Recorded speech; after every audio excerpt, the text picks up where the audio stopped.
And we're live. Welcome back to the Nullified Take channel on YouTube, where Kahuna and I have got the TNT takes for you on the challenge, episode 5. That is right. I'm your host, Chris, back here with Kahuna to talk about all of the latest action of the challenge 40. And Kahuna, I just watched the episode, coming straight from watching it into this podcast. So I feel like sometimes when I do that, it takes me a minute just to digest what happened. And, you're kind of like you're going to be my therapist tonight. We're going to talk through this thing and we're going to figure out how I feel about this episode because. Good, man. Take a seat on the couch, lie down. Yeah. I mean, this is the best time of the week. I get a free therapy session with Kahuna, and he is going to be telling me how I should take this because immediately I've got Chris coming in saying Chris is going to come in to defend his girl. Apparently there's a 9-minute TikTok already out from Cara Maria to talk about the drama that happened. And then Brittany saying that it's a solid episode. Definitely the weakest we've seen so far, though. But that fight is what made it entertaining. And Kahuna, I feel like you're on one of two camps. You're on one of two camps when it comes to an episode like this. You either love it or you don't like it that much. And I've got to be honest, I'm on the side of I'm kind of over it. I'm over the whole Laurel Cara Maria fights that's been going on. Like, everybody knows my stance in regards to it. I do think Laurel has never really been a true friend to Cara Maria, but then also there is obviously a lot of things that are going on here that is beyond the game. And when things get personal beyond the game, I love the game. I love the strategy. That is what drives me to the competitive nature. But this real life baggage that they brought into the game, that's not necessarily something that I find entertaining. No judgment to people who do like it, but it's just not my cup of tea. But I'm really, really interested to know how you feel about this episode, having seen everything that went down. And obviously the Cara Maria fight with Laurel was probably the highlight of the episode for a lot of people. Or the low light, depending on how you look at it, right? Like if you are sick of that, like we've just had, like when you mentioned therapy, speaking of people that need therapy, and I'm actually really glad because I have heard that Cara Maria did get like some professional help in the house because of this fight and how abusive it was, which makes it just like, I'm not opposed to drama. I get tired of it when it's too much, and we just had an entire season in All Stars of Cara Maria and Laurel. Like, it's a whole season. Now we're getting it again, and it just feels like the same script over again. We've had it in the past where like the Tori and Jordan as exes kind of thing was like, okay, that's entertaining. How are they going to work together? Okay, they did it last season. Now they're still going on about it. Like, and you can't get the same narrative over and over and over again, because as much as to these people, it might be their real life. And it looks like there's some very, very real venom and feelings and emotions and complicated stuff all in there. To us, it's still a TV show, right? Which is kind of sick when I just said it out loud and I heard it to myself. But to us, it is a TV show. And when you just have the same plot over and over again, it does get repetitive. But I mean, they're filming what they're putting out there. But that drama between them, like, man, it's a lot. Like I did hear that it got to the point where Cara Maria was removed from the house for a few days to actually get counseling and stuff, because it was so intense, and the bit that they cut out of it was pretty intense. I'm actually kind of I just want to touch on that because, I know we're going straight into this, but I want to kind of get it out of the way so we can talk about the rest of the episode, because for me it was a low light. Maybe some people see it as a highlight. Definitely wasn't the greatest thing for me to see two people break down like the way they did, and I know some people really find that entertaining, but for me, looking at this, there was definitely big clips that were cut, because you could tell this was different times that they, like, at one point it looked like it was in the evening, the other time it looked like it was in the day. It didn't look like it was one cohesive sort of moment that all of this happened in. So it obviously boiled over into a lot more than what we saw in the TV show. You're either going to be a Cara Maria fan, which I am, but I'm trying not to be biased. I'm really trying not to be biased on this. And then, or you're going to be a Laurel fan, right? And I don't know how you can be at this. The edit, I felt, and this is what I'm trying to say, is like I feel like the edit tried to soften us on Laurel a little bit, because they showed Laurel having Cara Maria's back. But what a lot of people forget is that was probably the one and only time, the one and only season that actually Laurel had Cara Maria's back, and without a doubt, for the majority, 80% of the time, she has always kept Cara Maria down, and that now that Cara Maria has grown into her own person and has got her own thoughts and want to also stamp her own authority on the game, it has become very toxic. And I could kind of see the whole conversation that Cara Maria had around, she sees a little bit of Michele in herself, being sort of trampled on by this veteran, this person that has got this aura, but Michele doesn't necessarily, she doesn't have that power or that legacy within the game yet. And Laurel does choose her targets wisely, I feel like, personally. So to me, it kind of felt like the producers did a lot to show Laurel in a good light, while also showing Cara Maria struggling. I don't know what I've missed in regards to that, but if Cara Maria actually, I didn't know she went for counseling outside of the house, then I feel like we've missed a lot, because it couldn't just have been the 2 moments. There wasn't enough meat on the bone for me to understand why. And again, this is going to be like, if Cara Maria's already done a live and talked about the context of it, then it may completely undo what I saw today. But I read that which, when you think of what Laurel does and what she's already done by going that thing last time with Darrell about, who gets a massage when you're married, and just going for the most vicious shit you can say, you know what I mean? So apparently, Laurel really went at her for going with her past of abusive relationships with Kyle and Abram and stuff, and really kind of nailed her on that. And yeah, apparently that's Cara went into a bit of a spiral because of it. So I don't know if that's true or not, but that's what I've read. So yeah.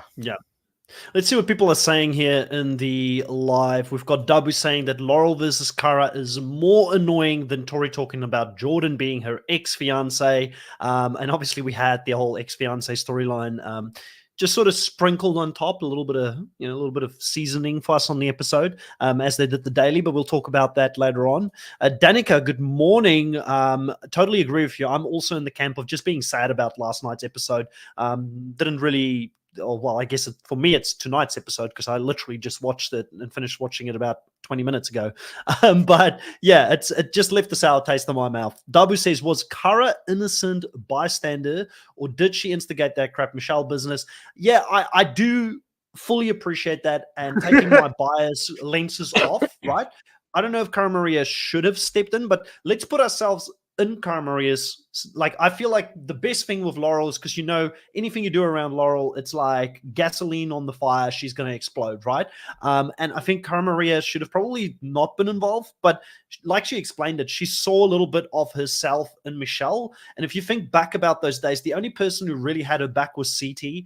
She didn't have other people ever having her back, so maybe she wanted to be that person for Michele in the moment, and she felt compelled to not leave Michele on her own. But then, in saying that, Michelle's got a lot of friends, she would have been all right. So I'm sure probably not the best moment to interject yourself in that moment, Kahuna. And you're probably less biased than me. How do you feel about that? I agree with you. I think I see, how you said it felt very choppy and it looked like there was multiple parts. I actually really liked that Cara, although she was kind of standing around staring like a weirdo looky-loo in the background, just drinking a drink, but the way she did sort of say to Michele, I still like you outside the house. Like, I didn't mind that sort of pickup right when Michele was just kind of at the abuse of it, but it did seem like the big fight, they went to Laurel. And that's when I was like, I like that she protected Michele. I like that she brought her in and had a chat to her and blah, blah, blah. But then it looked like she went looking for it. And I was like, don't do that, because Laurel's crazy. Like, I know you can stand up for yourself, but Michele maybe didn't need you to do that, because it turned into what it turned into. It was like I said, I don't mind drama, but it goes to the point where it crosses the line to abusive and just gross and sad, like you said, very sad. And you're watching it just feeling icky for people. I do want to say, like, I saw a tweet from Kylan today, which I thought was funny, because in the show, it looked like he was sort of on Laurel's side. 100%, but he actually tweeted and said, I just want to be clear, there was multiple blow-ups. There was a very small 30-second one, which is what I was talking about oh, there's two sides of it. But then later, when they fought big time, he goes, "I was not like, like." So it was interesting that when you say it was choppy, Kylan was commenting on the first part, not on the Yeah. second part, and the editor didn't do him any favors either. I think that the producers really are going out of their way to keep Laurel in the fans' good books, Yeah. and they want to bring Laurel back. I just want to say that for me personally, I would be happy to never see Cara Maria and Laurel on the same season ever again.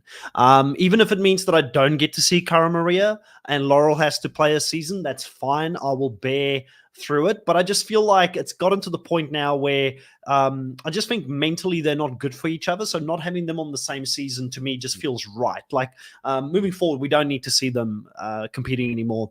Brittany's saying it sounds like Laurel is saying that she had her back off the show.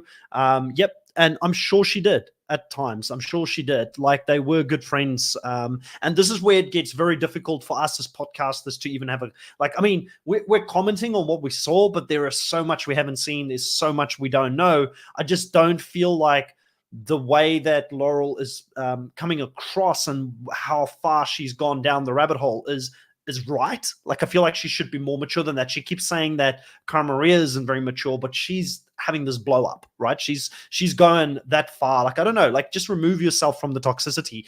If you don't want to deal with someone, just say, whatever, I'm just going to move away from this. But I know Laurel's a strong personality. That's why she's a good competitor. Danica says, I just don't understand how Laurel can't see herself in the clips. I mean, even in the edit, she's still said those things. She still needs to have the last word and me her cry and made her cry.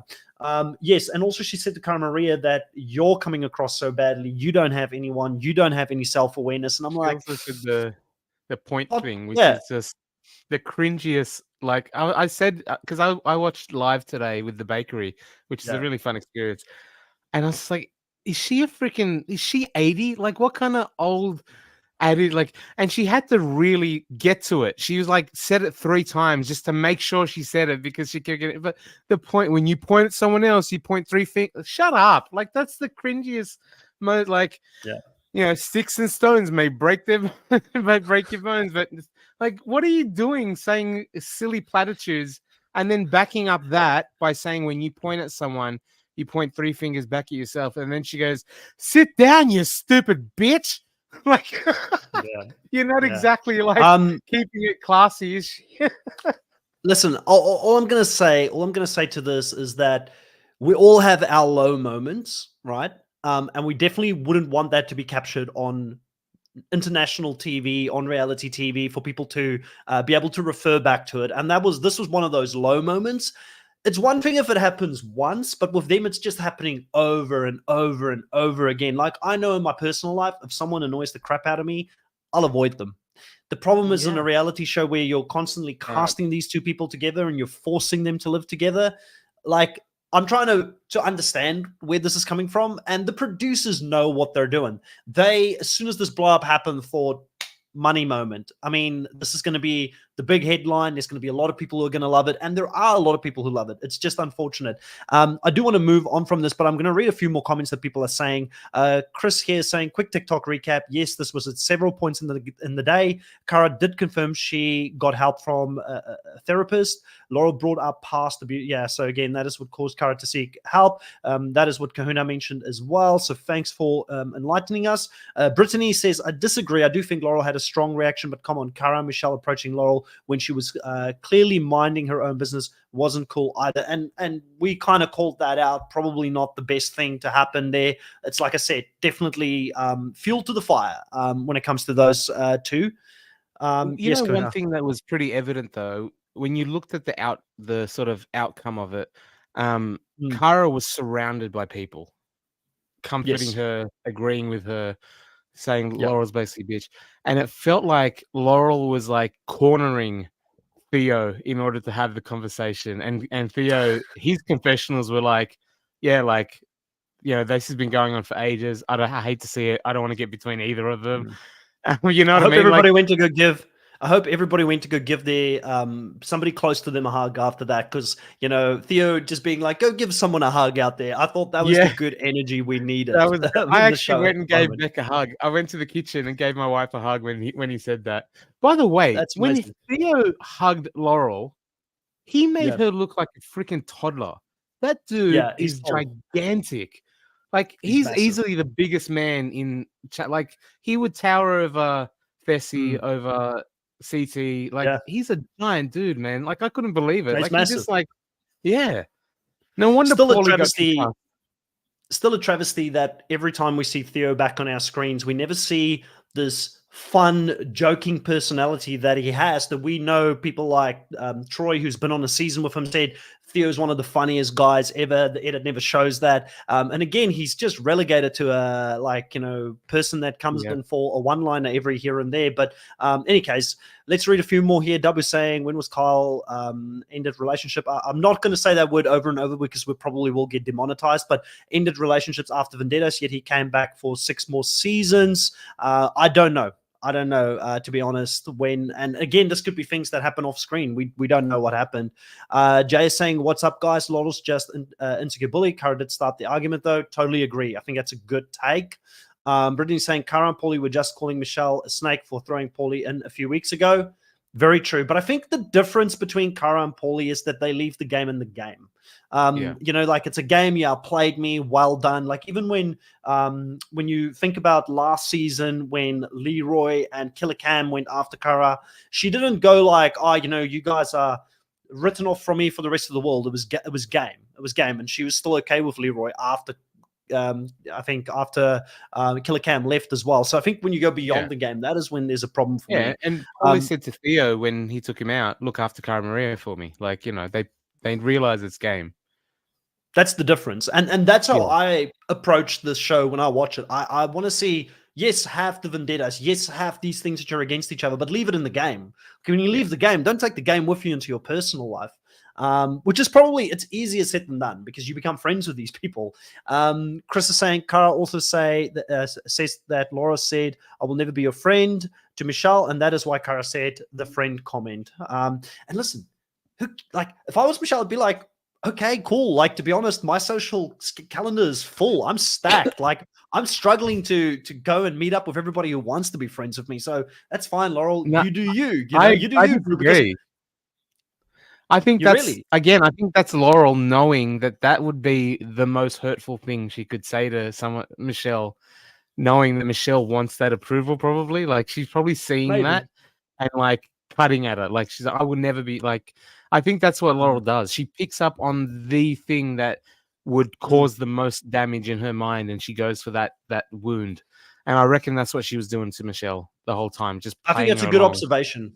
I think it's a good observation in the sense that Michele, even after winning Survivor, never felt worthy. She's got like this inferiority complex, even though she's like a champion in Survivor and she's gone to the end twice. And, yes, she hasn't been necessarily the most successful challenger of all time, but I feel like Michele likes to be liked by everyone. So you're probably right. But I'm looking at it logically. I'm looking at it like everybody wants to be Michele's friend. So like everybody, like she seems like a good person to be around, and she's making so many friends outside of the game. Yeah. Let's see what other people are saying here. I think now she's in the Vacation Alliance. Exactly. And we'll talk about that. I think we learned from the last episode, Elimination, that the conspiracy theories about production wanting to protect people isn't exactly accurate. I had a different take on this. Like I might talk about, well, again, the whole thing with what they did. Again, a lot happened after we had our podcast, obviously, with that elimination. We could probably do a whole podcast just about the whole.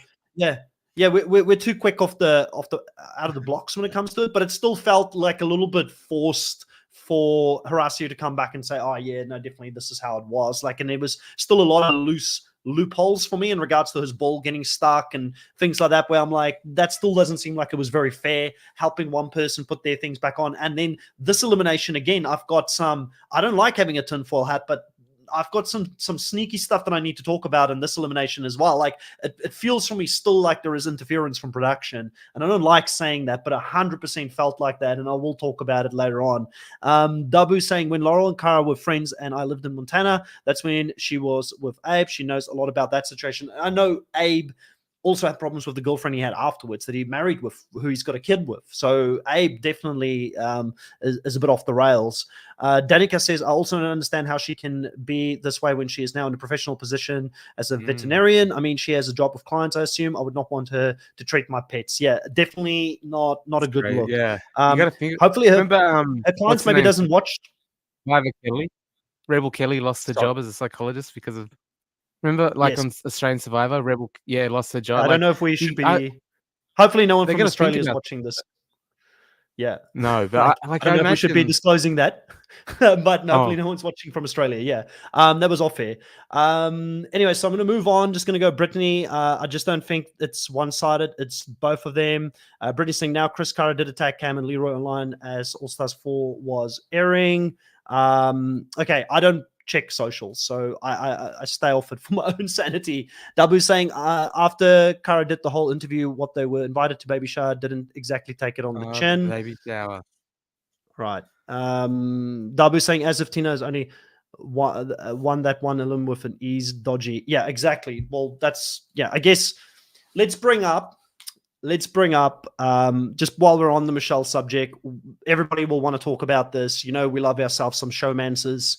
Devin and Michele, how do you feel about this? With Michele now sort of moving into that vacation alliance, I guess, do you think it's strategic only, or do you think that this is something that is going to last beyond this season? I mean, that's gross if it's strategic, right? I think I've seen them post on social media that they are actually currently officially together. So like I like them together. I don't mind, but I actually like Devin. He's grown on me a lot over the years. I didn't to begin with. I did not like that guy at all. But I kind of have grown a lot to like. I think he's one of the people that carries the show, especially in this next batch or this next generation. He's current generation, but like as far as carrying the show forward, he'll be one that they kind of rely on. And I think Michele's falling into that role as well. So the fact that they're kind of together works well, but I kind of like them together. They're both cool people. Like I don't have a problem with either of them. Listen, I think Michelle's a catch. Like I've said some questionable things about how she plays the reality TV game, but I think she's probably a catch outside of the game for him as well. And similar to you, Devin wasn't my cup of tea when he first came onto the scene for the challenge, but he's grown on me over time as well. He's now a great narrator. He's now a great, and I mean, I didn't even realize it until Tori kind of mentioned it. He beat Bananas. He beat Wes in an elimination, and he beat Jordan in a final. That's not bad. Like when you start looking at it that way, strategically he's sound. He had a really good episode here, this episode where Nehemiah was trying to do some dodgy backdoor dealing, which I don't blame Nehemiah for at all. But Nehemiah was so outclassed when it comes to the strategic social dynamic of this game that Devin was streets ahead of him. It was almost unfair to see them. It's like having a heavyweight boxer fight a featherweight. It just wasn't an equal playing field. And even Nehemiah trying to throw him under the bus in the deliberation absolutely backfired on him. I thought Devin had a very, very stellar episode, and he's also thrown himself in without having to go into the elimination arena. I'm feeling pretty good about that first choice pick, to be honest, because the person I did end up not choosing, CT, ended up going home, and Devin stayed, and he had probably the most solid episode so far, I would say, this season.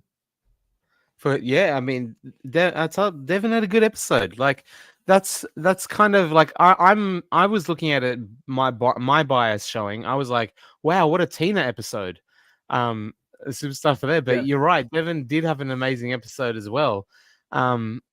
He's great. He's smart, and that's kind of the other side of it. Like everyone, like I'm sure we'll chat about it later, but John A. and Josh has done it in the past, avoiding putting your hand up. You have to do that risk to reward thing, right? And Devin does those calculations. He like to go, look, we've made this agreement. It will work best. The risk to me not putting my hand up and avoiding the thing like what Josh and that done is to be untrusted. Like Olivia had the conversation with Josh. It's to like be shunned, to be guaranteed to be put in next time no matter what. Whereas if you go in, if you put yourself in, you're getting that confidence, that trust, you're building that camaraderie. But also, like, to go into elimination, you have to lose or get voted. So there's like multiple safety nets. Even if you put your hand up, there's 4 teams. You know what I mean? You're not guaranteed to go in. So playing that risk to reward thing, I think, is a calculation that Devin kind of looked at and said, we could win this. I'm safe. And he said you could leverage that power, actually. So he's pretty smart that way. Yeah, no, I think he understands how this game moves. He understands when the time is to go in, when the time is to put your money where your mouth is, when it's time to try and leverage for position. Like, for instance, saying, we wanted to win so that we could have some favor with someone. But because the other thing that I think gets sort of not maybe talked enough about, especially in our podcast, is the fact that he's built a lot of credibility over multiple seasons now. We always look at the bad side of the Vacation Alliance. We always look at the fact that they make seasons unwatchable because they dominate towards the end. But there is a reason for it, and it's because they are consistent to their word when they make these deals. Like, Devin has been extremely consistent, and that is carried over now to this season, where someone like Kyland, who has not played with him ever before this season, was like, yeah, Devin's a solid bloke. I don't know about Nehemiah. He's coming across as a bit dodgy right now, but if I throw Devin a bone, if I throw him a bone, maybe I'll be able to last a couple of rounds. So hats off to Devin. He's built this sort of over a couple of seasons now, and probably this is the thing where when you get rookies coming in, they're on the back foot because you're going up against a vet that has played for, I don't know how many seasons in a row Devin has played now, but he's got some backing now over multiple seasons that he's built. So he's just worked himself into this position. They made the whole episode, or not the whole episode, but there was a lot about Laurel and Cara. But a lot of the focus on this episode was bringing up the Vacation Alliance and the fact that they were so meta broke the fourth wall about it. Yeah, they broke. They're talking about it in the show, and the internet people, which is us. They broke the fourth wall. They're like, oh, the internet people don't like us. And I was like, I wonder what the casual challenge fans are thinking. It's like, what do they mean, the internet people? What do they mean, the Vacation Alliance? Because there are some people that are watching the show that don't follow everything online. And this would have been such a fourth wall break moment. That's I was surprised they showed it. It's a thing now. Like, it's in the lexicon. It's in the actual show. It's now canon on the TV show for casuals as well. And I like them more because of it. Yeah, well, I mean, they do like that kind of thing, right? Like the secret garden and the barbecue. Was it the barbecue or the cookout? The cookout. They have the Mean Girls. They like the Team Young Buck. They like putting people in cliques. And the Vacation Alliance, like, as far as Kyland goes, I was looking at this going, like, is this even a decision? Like, Nehemiah and Emily haven't been on in 10 years. Right, Nehemiah's maybe on All Stars. If Kylan and Olivia want to go, are thinking, I've got a future in this show, I'm going to come back for multiple seasons. Do I want to go with Tori and Devin? Like, should I side with them? Perhaps Tori, who everyone hates as being favored by production and the golden girl and blah, blah, blah. Should I go with them? Or should I go with the people that haven't been on in a decade and maybe might not come on the show again? Like, come on. Like, makes sense. You got to play the odds. The odds. Let's have a look at a few more of the comments. So Chris is saying Devin and Michele are still together, so good for them. It's strategic. Devin has been a jackass to Michele past season, guaranteed to get cast now.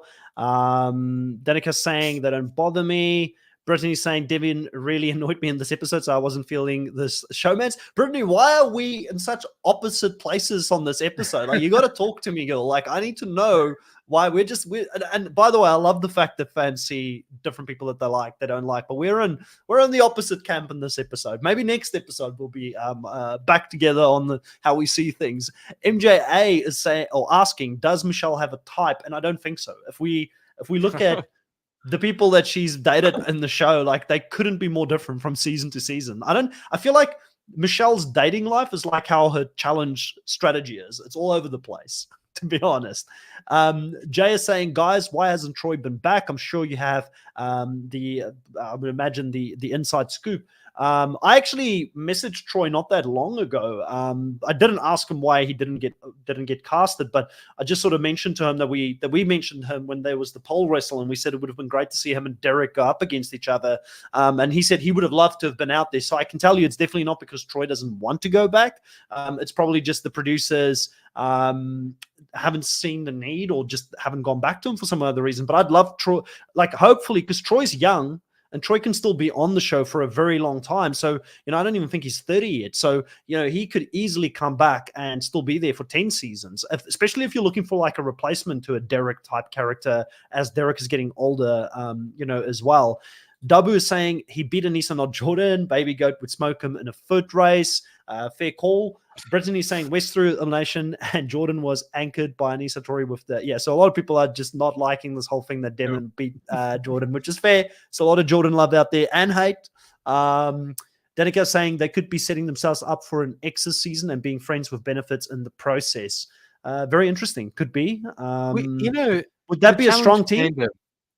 The challenge fandom always talk about how, they're setting themselves up for ecstasy, or they're trying to do a rival season, and that haven't happened in like 15 years or something. Like the Exorcist season hasn't been a thing like forever. But if you just keep saying it, maybe we'll do an Exorcist season, yeah. But if you just keep saying it, Kahuna, then next season when they do an Exorcist or a rival season, you could be like, see, I got it. I was on it. I knew there was a plan.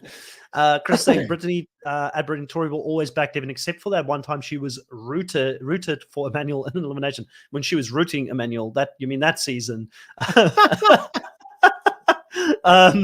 Dabu, I don't even know if you call it the same thing over in America, to be honest. I don't know if that's an Australian thing.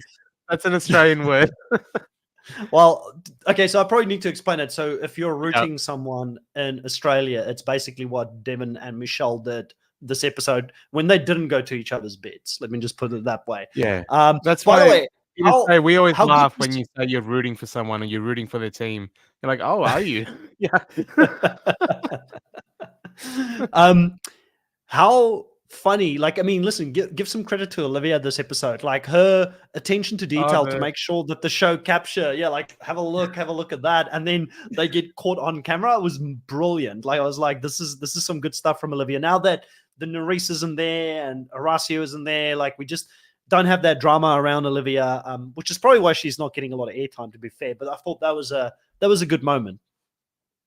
Yeah, I actually kind of liked Olivia this episode as well. I was like, without the drama of the Nerys thing, she kind of gets to be herself a little bit, and I'm digging it. But not only just the fact that she did, like, she was aware enough to point camera at the thing, but the edit left it in, added that little bit of thing for us, like behind, like a meta, that was behind, again, breaking the fourth wall a little bit by showing that camera and production are very real. Look, like that's cool. I like that sort of thing. Victory. Olivia and I have agreed on something. Like Brittany and looks amazing. Olivia looks great this season. She definitely does. I still love you, Chris. Just don't agree. I understand, Brittany. We don't have to agree on everything. Chris and I disagree on a lot of things as well. I don't fully trust that it wasn't your intention either, Chris, because you've watched Australian TV. Like if there was one person who could have had a double meaning on that, it would have been you, having watched Australian Survivor last season. I feel like you would get the lingo.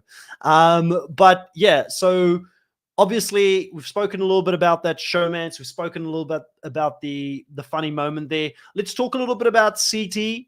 CT obviously coming into this episode threw himself into the arena. There was a lot of talk about him being one of the greatest, and he probably is, and he's getting a lot of credit. He said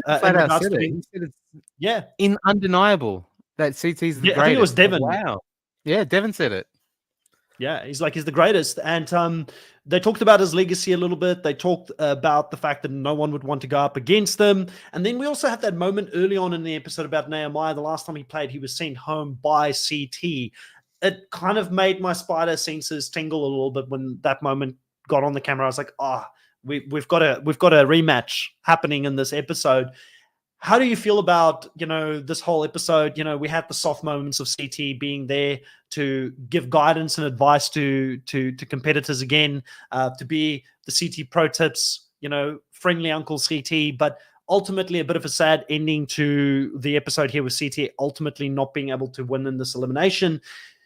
If this was the way that CT goes and we never see him on the main show again and he maybe gravitates over to All Stars, would you feel like he was maybe that athlete that just, sometimes you get the athletes in sport that just hang on a little bit too long? Like, do you feel like that? Or, they were never going to do this season without him? No, like I don't think him going home, he didn't perform badly. Like we've been saying for like certainly in All Stars, and then again this season, what the hell happened to Leroy? Leroy fell off. Like last season, we're like, oh my god, Brad is so bad. What's going on with Brad? We've never really said that about CT. He lost, yes, but It's it's true. not like he was underperforming at He all. just didn't Like nail up it. to this point, you know. Yeah, he Yeah, I just didn't mean, nail it. it was.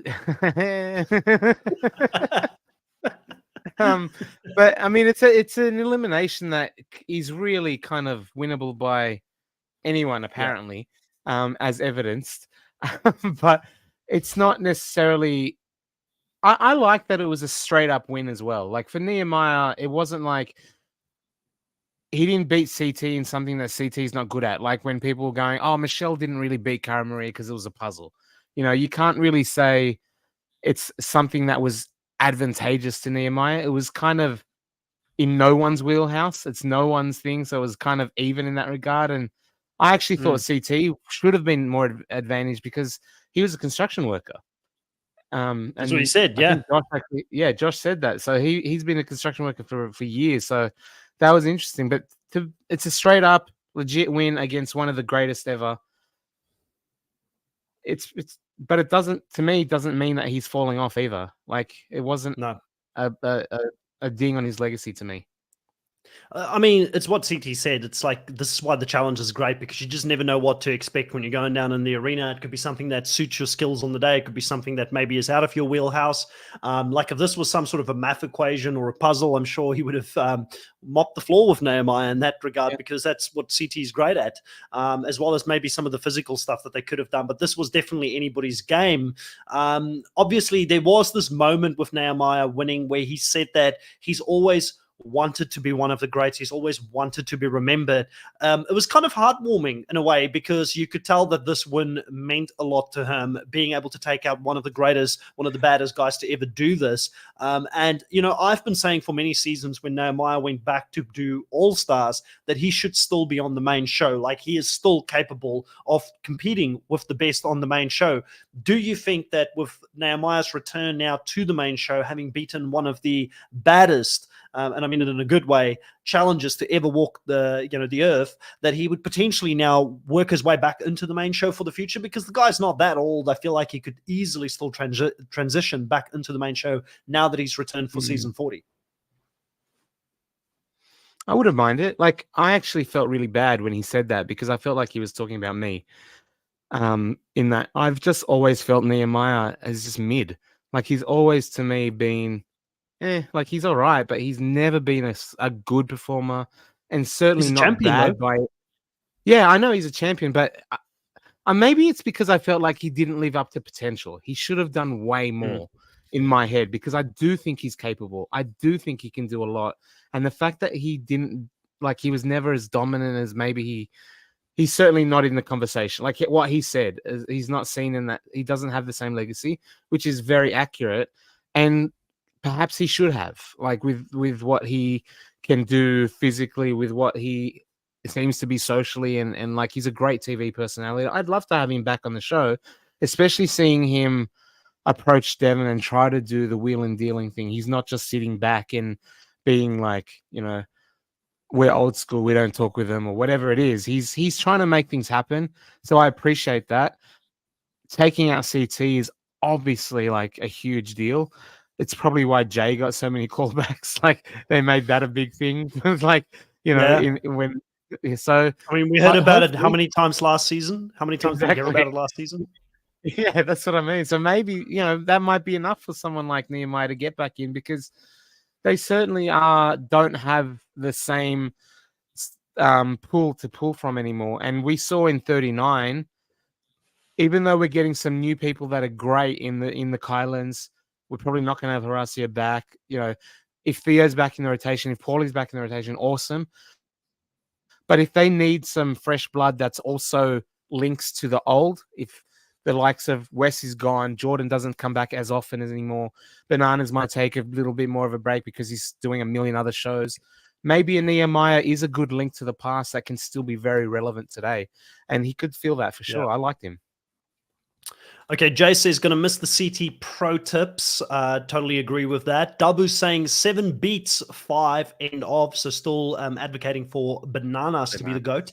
And I think I do listen, if you like him or you don't like him, I kind of agree with that. Like, you got to look at the stats. Like, I'm sorry, you got to beat. You got to beat it. You got to get the rings. You got to get the rings. And I love CT more. If you ask me who do I like more, who's the go to my heart? CT's the go to my heart. Like, he's the one but he's got 7 wins, so you got to give Bananas credit. Well, I said to Beck today, she was my wife. We were watching it, and she actually said when Devin pointed out, she goes, "CT's the best. What about Bananas?" And I was like, "Well," I go, "To me, I think CT is probably the best player individually as a package, right? I think Jordan's going to be better than him, but Jordan's got some social and personality weaknesses in the past, whereas CT seems to be a much more complete package. But I feel like Bananas isn't as good as CT, but has done more. Therefore, he's like 7 versus 5, right? But if you were just looking, if you were picking the challenge video game and you want to pick a character and you look at their stats and all that, and you go, CT is the better player. It's just that Bananas has a better career. That's true. That's a very good way to put it. Chris says, CT pro tip, work on your nail removal. That is true.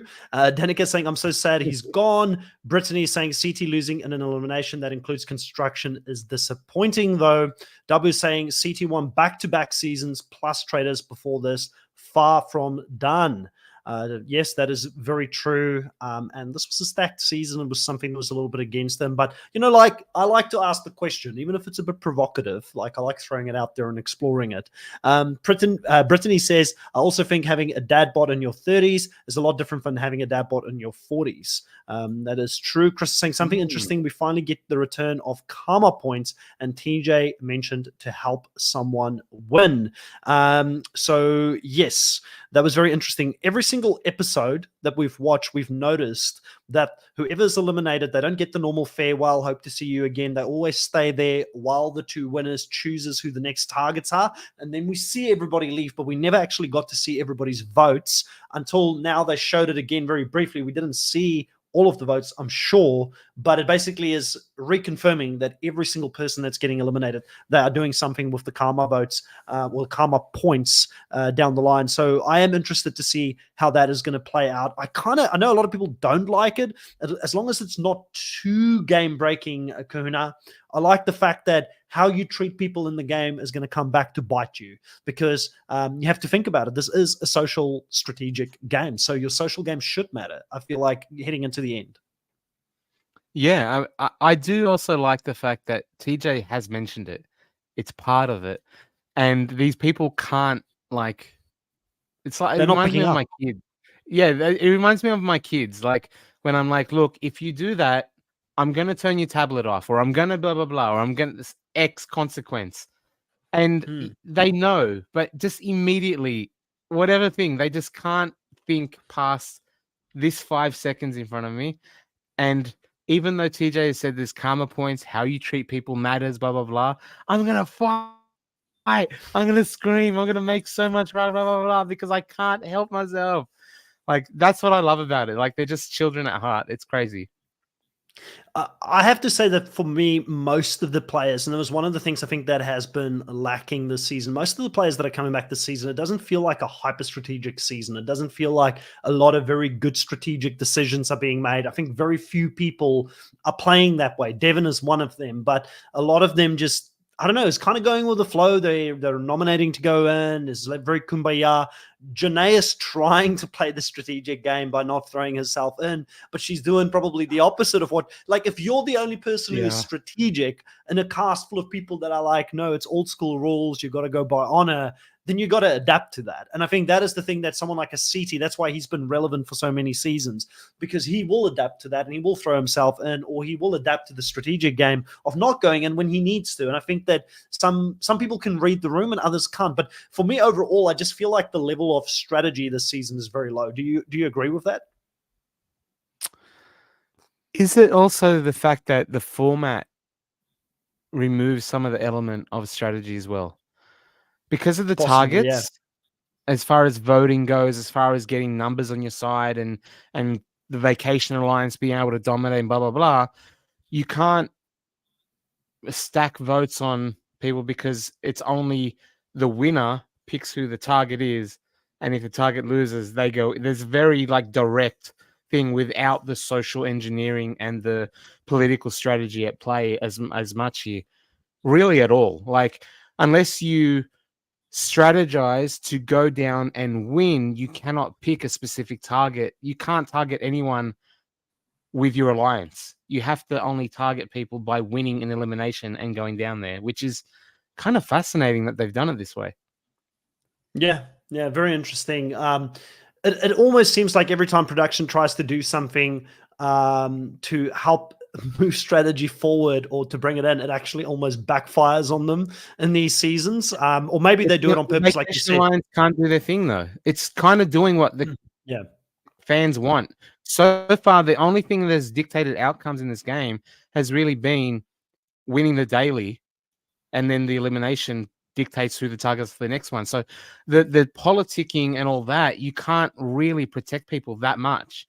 Like it's people that are targeted, and it's a very limited pool of people to pick from and stuff. Like, and you have to pick one of two. Like there's the person in power, very few people in power, and there's very few options for them to pick from.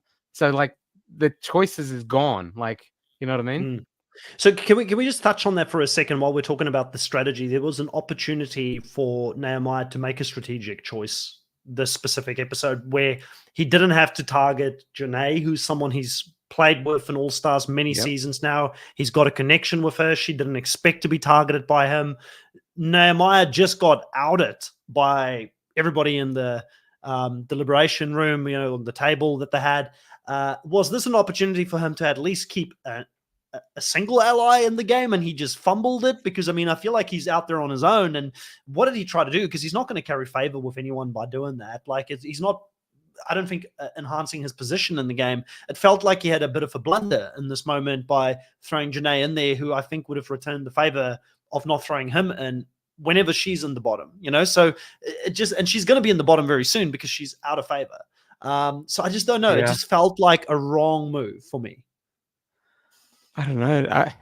Is there a right move though? Because he's already in a bad position with the others based on this episode and what he kind of dug himself a hole. Does he make it worse by making one of them go in again, or does he sort of not smooth it over necessarily, but start the process by honoring that team by Era 3's code of we're rotating it. I'll do what you guys want as a sign of peace. I know I'm not there yet. I messed up, but here's the start. Is that the reason? Is that not maybe the reason why Nehemiah hasn't been getting the call back? Because he's not like, screw you guys, you've screwed me, I'm going up against you. Even if I go in every single time, I'm saving Janae, she's a friend, I've played the game with her, I'll throw somebody else in there. Maybe he should have, like, I don't know, shaken it up a little bit and tried to at least keep a friend in the game. But I feel like he's now in no man's land. He's doing what... Yeah. I think Janae doesn't bring anything either, though, is what he was thinking. Like, Janae doesn't have any, like, she's Angel Cake, if you're listening to this, Angel Cake, if you're listening to this, can you just go like this with your ears for a second? Kahuna, proceed. I love Janae. I think she's amazing. But in this game, she doesn't have the numbers. And she's... The bakery is watching, is all I'm saying, Kahuna. The bakery is watching. Well, she made it even worse. Choose your words wisely. Yeah. I disagree with the bakery a lot of the times. It sucks. Like, I'm as I said, I watch live with the bakery, and I can't say anything about Tori. That's fair. That's fair.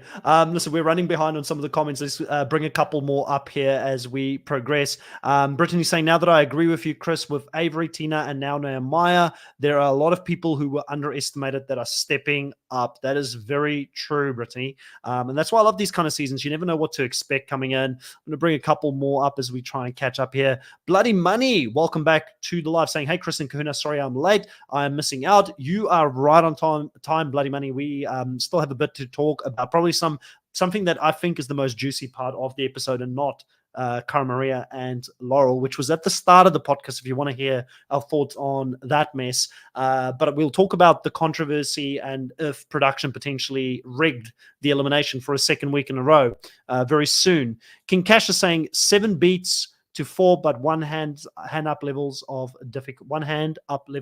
Yeah, I get what you mean. So Jordan being able to do the 4 wins with one hand is definitely it's impressive. I think pound for pound, we've said this many a times on the podcast, Jordan is the best. So if he gets the same amount of seasons, and there's no doubt that he's going to surpass both CT and Bananas. I just don't know if Jordan will come back for enough seasons, because I feel like Jordan is one of those people. He's like, I'll come back and win some easy money, then I'll go away so people forget about me. Maybe my threat level drops down, and then I come back to, just remind people that I'm actually in the conversation. What if Bananas wins, then it's undeniable, like he is unreachable by CT at this point. What if Jordan wins and he goes to 5? He ties CT for 5. He's still 2 off Bananas, but he already surpasses CT. If he wins this season, he already surpasses CT because how impactful? How big is this season to be 40 against massive. All these greats? How does it count for 2? It's massive. It's massive, but the one thing. The thing is for me, I think in Survivor, you can kind of look at it that way. Like when Tony won Winners at War, I know Chris is going to love me bringing Tony up because I have to bring, it's like, it's in the TNT contract. I've got to bring Tony up at least once. But when he won against the best of the best strategists, where Survivor is all about strategy and social game, you give it to him. In my opinion, he's the GOAT. Now, when you look at something like this season on the challenge, right, it's not just about strategy and how do you get there. It's about physical capabilities. Jordan beating Bananas when he's not at his peak is less impressive to me. Jordan beating CT when he's not at his peak is less impressive to me. So I wouldn't just by virtue of beating the best of all the era say he is now the out-and-out best, right? But I think that when you look at the challenge, you should look at someone's body of work. Like, what have they been able to do in what amount of seasons? And I think even if you look at it that way, if he wins this next season, he's in the conversation. But it wouldn't necessarily be because he beat Bananas and CT when they weren't at their peak. By the way, one of his wins as well is World Championship. Yes. Right. Which that was a high caliber. So he is winning some high caliber seasons. That's what I'm saying. Yeah. Whereas CT, maybe not CT, but definitely Bananas has those earlier team, not like the Darrell ones where it was like really team wins, but the quality of the season matters somewhat as well, I think. No, I agree. I don't disagree with you, and I think he's up there. Let's keep it moving. Bring a couple more up here. Bloody Money say, Chris and Kahuna, what did you think of? I'm not going to go back into that now. Bloody Money will drain just by the first 15 minutes of talking about that when the podcast started. But go back and have a listen to our thoughts on that fight. King Cash is saying if they gave Jordan Laurel instead of Anissa, he would be a 5-time champ already. That is true. Brittany, but everybody gets that, right? Because I think wasn't CT given Veronica at one stage, like in what was the season? So everybody gets their season. Yeah. They get their season where they're with someone. Bananas got Nani one season. I know there's some Nani fans in the live, but she's not. I've always said she's never going to win a season. Like, and so everybody gets that season. It's not going to win. I think the love is shared equally. Brittany's saying, I think Jordan volunteering in week 1 was the best political move made because he started a trend across the house and he low-key protected himself from being ganged up on like Bananas and Laurel. Totally agree with that. King Cash is saying now that CT and Horacio are gone, who is most likely to beat Jordan in an elimination? I would say Theo, just based on athletic ability, is probably up there, but I don't know if he's got, right? I don't know if he's got the smarts to compete with him. It's a good question. Devin couldn't run with him. If you could combine Devin and Theo into one body, that would have been the perfect opposition to Jordan. But it's a good question. Is the season done? Should we just go, let's wrap it up at this stage? Like, is there anybody Jordan? It depends what it is. He's certainly beatable in some things because he's not unbeaten. Like Emily was unbeaten until today, which I forgot that was the case. That's pretty, but he's not unbeatable. It just depends. Like I know, as much as we talk about it, that the one hand he can overcome a lot. He beat Josh in a freaking tug of war with one hand, but he still has one hand. So things like pole wrestle, he's always had an issue the one where he lost to Bananas was because they had to punch through a wall in order to make the climbing and stuff. So he's at a physical disadvantage in some things, and that could be a difference maker, like where you have to hold multiple things. So that could be an issue. He's certainly beatable. He's amazing, and he's probably the best at it. But it just depends. Like we saw CT lose to Nehemiah today. It doesn't mean Nehemiah's better than CT. Everyone's beatable because the challenge is so random. Yeah, maybe it's Derek or Ryan. Who knows? Those two guys have been laying low. They're probably going to get into the final. They could probably take him on. Yeah. Jay is saying when they break up the teams, it's probably going to be Vacation Alliance versus everybody for the win. And I feel like there will be a shake-up at some stage. So I think Jay's got a point. Brittany is saying Nehemiah is really close with Naya, so he was never going to choose her.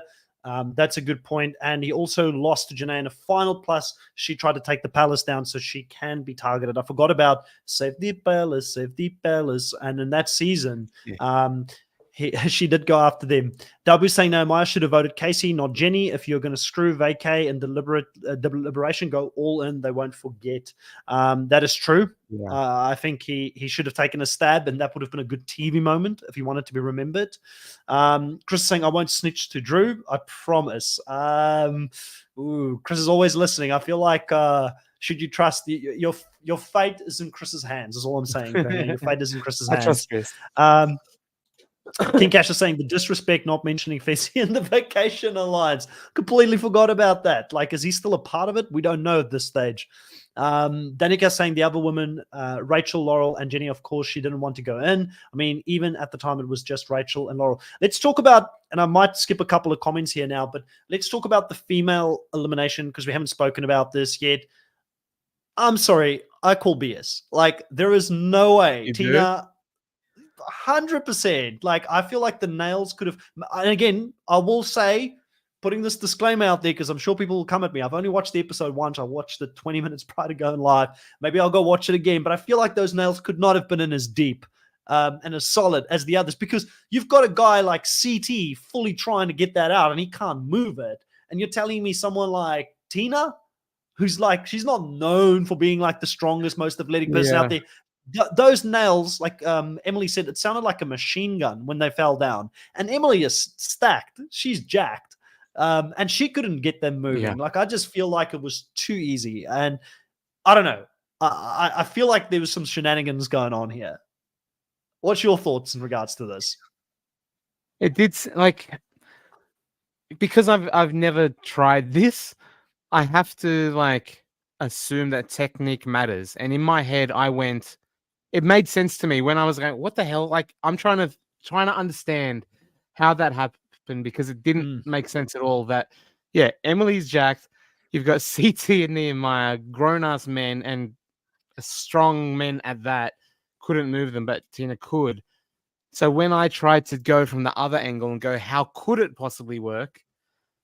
It came down to technique for me. And I'm like, when I watched CT in that, they bent them because it felt like they were like on the end of the nail, whereas Tina had it against the wood and just like I don't know, like I could see it making sense in my head, but I also think that in reality, if you tried it, nothing I said would actually be true.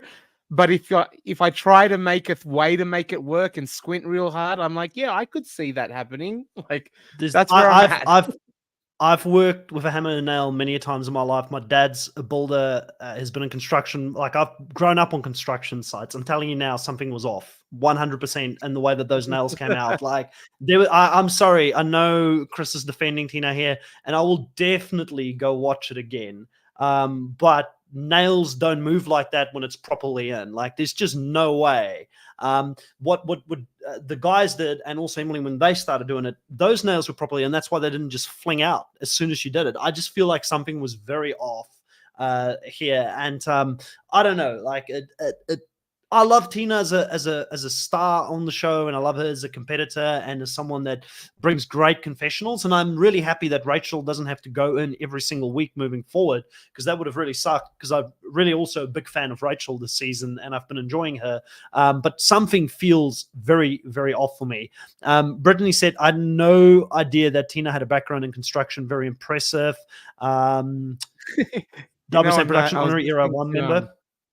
I was listening to Emily on the official challenge podcast today with Devin and Yeah. Devon, and she was like, Tina said it that she's done home renovations, but when I asked her about it, she said she pays people to do home renovations. It's not like she's actually picking up hammer and nails. She's done a lot of renovations in that she's paid for renovations, and she just laughed at that. She said that actually makes me look worse because I do work on a farm and use hammer and nails and all that sort of thing. Whereas Tina is like renovations as in we are very rich and pay people to renovate. Danica says, I think it was physics. If you use the handle and the head of the hammer was on the other side, where there were no nails, you could just slide it down as she did. I don't think the others did it that way. I don't know. I felt like there was a few of them that tried. Danica says exactly what Kahuna just said. Jay saying LMFAO. I said it was rigged for Tina. Rake, I'm with you, Chris. They should flip a coin to pick a spot. Yes, I love that idea. So in the future, do a flip of the coin in front of us so we can. I'm sorry, the challenge brings this on themselves because there's just too many. Something seems off situations that happen every single season. So make it more transparent, especially if you want to be seen as a reputable fifth sport of America, then make it more so that we can trust it. Brittany says, by human error, I doubt that all the nails were placed perfectly the same, but Emily was catching up at the end, though. Yes, she did a good job. And Chris is saying, I've made a serious enemy out of her. Listen, it's nothing against your girl, in regards to her being a fun character, but I'm all about fairness when it comes into the eliminations. Okay, saying I'm just tired of people blaming underdog wins on production. Anyone is beatable. Yeah, 100%. Anyone is beatable. It is very strange to me that one person was able to do it that easily and then 3 other people struggled to try and replicate it. And I don't know. It feels off, but again, hats off to her. She won. And I don't think it's early in the week though. We may still finish this podcast, Kahuna, and then over the weekend there's like production videos and comments. Like I bet you everything's going to come out after we spoke about it. And it's also, I just want to say, Kay, it's one of my least favorite things when if you followed the podcast for a long time, normally I'm the person that says tinfoil hats, let's not talk about it. But it just seems so convenient that twice in a row there's been something that has felt off to me. Danica said, my husband and I did property maintenance for 15 years. Tina had technique and the physics of it was all you needed. I do agree with the coin flip option though. And Chris saying, it is you and I against the world. Chris and Danica alliance on the live here. Dabu saying the same Tina that couldn't face Melinda now can beat Emily. Oh, please. Again, I will give credit to Tina. She's in shape. This is the best shape I've seen her on any of the challenge seasons and recent seasons. She's clearly been training with Rachel and it is paying off. Yeah, she looked amazing. And this is why I picked her. I got my Tina episode. I knew she'd get the confessionals through the roof. And as soon she gets them on normal episodes, but as soon as she's like up for eliminations, she's gonna have so many like straight up points there. What did I just realized we skipped over during the daily. I first of all, I love the moment where they're fighting like crazy and CT goes, I'm sorry, Tina, for yelling at you. And she's like, I'm sorry too. Like, I love that, by the way, because that's just like a real adult thing to do. Like, I'm pissed off, I'm freaking angry, but look, it's not at you, it's the situation, blah, blah, blah. I love that. But they're all saying Laurel threw it. Yeah, and she did. She told us she threw it. The camera showed she didn't hold it. And again, listen, maybe I don't like, and we spoke about it, I don't really like Laurel's attitude, but from a game perspective, I get it. I give her credit. Like, I don't want to be, like 100%. You don't want to go up against Emily in the final. Like, Emily's yoked. No, she's like. I know. This is what I've been saying for ages, though, right? You got to look at the actual format of the game that you're playing this season. And for me, I'm looking at it going, if she gets rid of Emily now, right? Like, look what's happening in Era 1. Who was the target pick this week? Rachel. You know why? Rachel. Because there was literally no other women to pick from. Right? But there's still 2. There's still 2 with Tina back, but Tina was down there. So Nehemiah couldn't pick anyone else. And in Laurel's team, she had a full stack of 4 Yeah, women. So I know. she's like, There's if I still 2 lose other one competitor, options. yeah. But you want those meat shields there, but you also want someone like Emily to help you win the daily so that you can not get sent down and all that sort of thing. Because now she's just like screwed. Like Emily is a meat shield in front of you, as especially if you've got a rotation going, or that there's less people in the Yeah. rotation. You know what I mean? Like there's so. But I you're don't know why you would Laurel. do that now. Like you're Laurel, you're like, I can go in every single time and beat most people. Like I'm cool, but I just want this person as me. And I've said this Now- a few times. Like a lot of the times in the challenge, they play the scared game too long about like, I don't want to throw this person in because they're going to come back and come at me. But if you It's like on your again, team, though. I get it, but Laurel's probably in that position where she's like, even if I do get thrown in, even if I've got one person less there, I'd rather get rid of them now because this whole season's stacked. So if it's Emily, if it's Cara Maria, if it's Rachel, there's a bunch of stacked women that she Nehemiah. probably can. She doesn't want to run against all of them in the end. You know what I mean? That's so true. I feel like. So I don't hate this move from Laurel, but she was very obvious in it, and everybody knows. So it's probably not going to work out well for her in the long run. I do want to bring up the daily since you mentioned it, and we didn't really talk about it earlier on. I love this daily because it just looked uncomfortable as hell to move this big Y-shaped log obstacle through the trees, and it looked so frustrating. And I could have just imagined myself being in a team trying to do this, getting frustrated at my teammates, and it looked heavy as hell doing it. It was so simple but kind of fun to watch. Like, I don't know if you felt the same as me. I actually really enjoyed it. Bob and weave, bitch. Bob and weave. Move like a butterfly, sting like a bee. They didn't bob and weave. Now that was a good challenge. Yeah. Like perfect use of the environment in the most like difficult way as well. Like it wasn't even set up by the challenge. Like we'll just use the trees. Like that's pretty cool to have the trees be the obstacles with this giant thing. And yeah, and budget wise as well. Which this is from a production standpoint. You're like easy budget, very quickly to put together. Like, I mean, they're saving because they're probably bringing the trucks or the helicopter in one of the future ones. So they're like, we need to have like something simplistic where we can use the environment and doesn't cost us an arm and a leg, So I tip my hat to them from a let's get a cheap one out there, but not make it too obvious that it's a cheap daily challenge that saves some budget for us to do something bigger later on in the season. Still incredibly effective though, right? It also shows that you don't always need that budget to make a good challenge when you've got the right level of like the right balance of difficulty, strategy, physical, like all that sort of thing. Like Emily said in the podcast, the official part, I didn't listen to all of it, but she said on that one, like it was so difficult, so heavy that she got migraines because she smacked into trees for real good hits into trees because they're all just like going around like crazy, and she like they smacked into trees like like of course they did. When you think about it, they just don't show some of their brutal hits like that they were taking, but it was pretty full on. Brittany here says, I was proud of Era 4 because people were acting as if they would struggle without Horacio, but they performed better, which was quite surprising, right? Because Horacio was seen as like he's the next big champion, probably potentially the next Jordan, potentially that could just athletically do so much. And then they lose him and they actually win their first daily, which was a big win for them at this moment in the game. Dabu is also saying that I like angry CT. You wanted to go that way. You want to go that way? I want to go that way. We went that way. It was a good daily.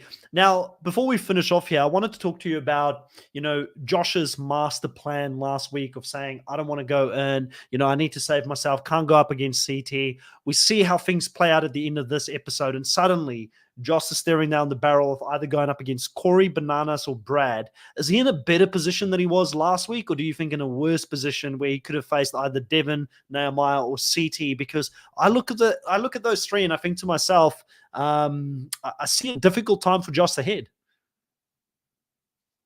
There's no easy route there, right? Josh is kind of at the bottom of the pecking order as far as eliminations go. Like he looks across the board to me, and he should have very similar feelings for pretty much anyone. But I do think CT is at the top of that list, right? If he was to do a mental ranking in Josh's head, it would probably take a really long time. He's just thinking it through, a little bit of crying while he gets to some of them. He's like memories and all that coming back. But it would be CT is the most intimidating. And I'll smooth it back over with my team by volunteering when it's not CT. Right? Like, yes, Bananas, but I don't think he's got the same sort of fear of Bananas. Brad is kind of, Josh doesn't have any, probably doesn't even know who Brad is. I reckon. Like, I don't know if he goes that deep as to who Brad is and stuff. Like, he sucked on All Stars if he has watched him recently. And yeah, like, I don't mind it. You got to go in at some point. You might as well do it when it's not CT. If Brad loses to Josh in the elimination next week, it's time to hang it up, buddy. Like, honestly, like, I think if that happened, that is like the sign. Like, it is time to just call it a day, ride off into the sunset with Emily, which, by the way, I would never have thought in the beginning of the season that I would like Emily as much as I did. By the end of this, I was really like Team Emily. I love the whole, like, I need to cleanse myself of this energy and get positive vibes going. No, I was into it. I was like, this is great. This is like, yes, get rid of all that toxicity around you. You know, I never thought coming into the season, like, I mean, I always knew she was an athlete, but I think like Emily's just in a better space in life right now and she doesn't need all this crap around her. But I just hope Brad and her ride off into the sunset if he does end up losing to Josh, because that would be the ultimate humiliation for him as a champion to lose against Josh. Any three of them are actually all going in with pressure, right? Because if you're Brad, Bananas, and Corey, you're fearful of losing that elimination against the Josh in the arena. I think Josh has only won one elimination ever. I can't even remember against who it was, but it wasn't someone significant from memory either. I forget his name, but it was the guy. He couldn't even throw the ball. Like, it was the ball throwing one. They couldn't throw it. I remember, because even Josh couldn't throw the ball. Like, he struggled as well. Neither. Anissa threw it way better than both of them. I forget that guy's name. Yeah. I think he was the wrestler, wasn't he? Someone in the live will definitely have it. But yeah, so who is it here? So it was against Michi. There we go.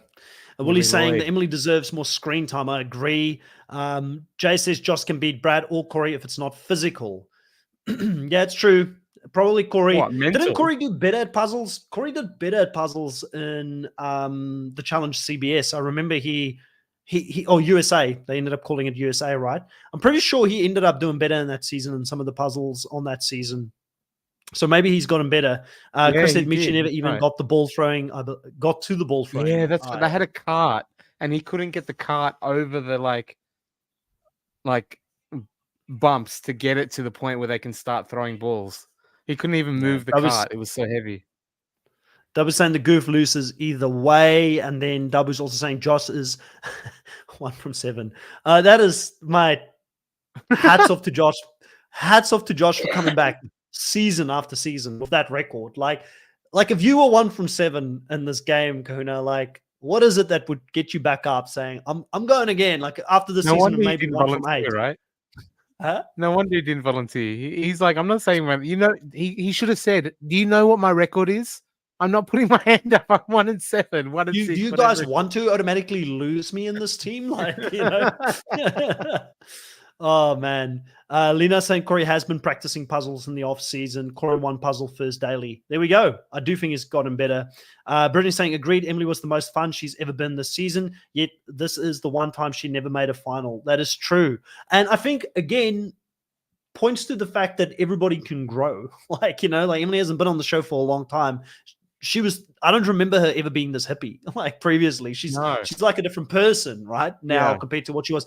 And I think sometimes we forget that, basically.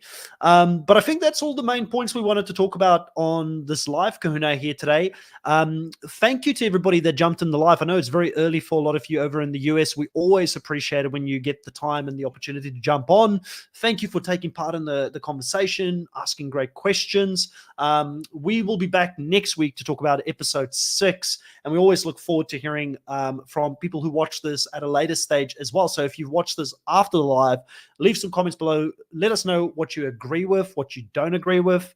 About to rewatch Chris, I haven't even watched the first We're gonna time, watch so the I got to first go watch time. it. We're podcasting in 3 days from now. Like Kahuna and I are doing like a bit of a more loose sort of coverage on Survivor this season, where both Jake and Drew should be on, I believe, in the next 24 hours to talk about the actual recap of the episode. So there will be Survivor recap coming this weekend. We've had the Amazing Race recap already. We've got Traders New Zealand interview dropping on the weekend. And Kuna and I will be back on Monday to talk about, with both Jake and Maki, I believe, on that one, to talk about the first episode of Survivor US. So we're looking forward to that. But if you're a fan of reality TV, if you love supporting a small podcast, hit that sub button, put a like on the video. And for now, we'll catch you guys next time. Bye.